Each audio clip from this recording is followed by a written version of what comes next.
Television comes to Sacramento under some unusual circumstances. In the 1920s, the McClatchys were interested in radio, and they were interested in radio transmission of their newspaper into the home. And at the close of World War II, they studied that a little bit, and with their partners that they were involved with, they decided that television was a much more interesting industry. They would not start the first television station, though. I mean, that certainly goes to the old Channel 40.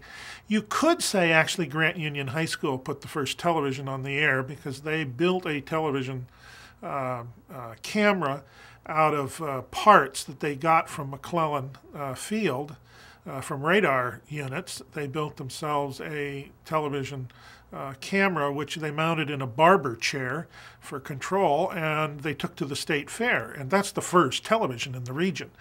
But the first commercial station, if you want to use that term, to go on the air was old Channel 40, not the current Channel 40. And they couldn't afford a building, so they had a circus tent out on Natomas near the Sacramento River. And they had a camera that was, just about the size of a boat, and it had very limited flexibility to move around. So if they wanted something out in the community, like they were doing an ad for a used car dealership, they'd send a still cameraman out to shoot a picture of it. They'd bring it in, put it on a table, and then they would sort of animate on that picture. That's how the industry started. But old Channel 40 would close down, and the employees would be hired away by a new station going on the air, which was KCRA, Channel 3. And they hired away the cameraman, they hired away some of the central figures. And that starts up Channel 3, which just runs to this day under some change of ownership, but it's still Channel 3. After Channel 3, you get McClatchy's coming up with 13, Channel 13, which was KOVR, and then Channel 10 comes on the air, and another local venture. All of those are now sold out to nationals that still exist. The only locally owned television station really is public television. Public television is in itself kind of an interesting story because as it comes on the air, it as probably is the case of every public TV station, they were a little short of change. They too couldn't afford a building.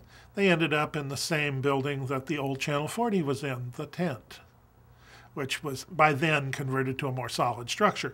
But they were in the same site, and they stayed on that site and struggled along with getting out a black and white image. And then slowly they went to color, and slowly they joined the big tower down in the Delta that all the stations are broadcasting off of. And they're moving into the 20th century. There's children's programs that include things like Captain Sacto and Bosun Bill for Channel 3. For Channel 13, it was Captain Delta. These figures became what we grew up with as children. They're personalities that we knew. And there's all kinds of programming. They used to run at the Senator Hotel. They used to run Bill Ray's and his band. So you find all kinds of local programming in the early years of television that's just quite different than it is today.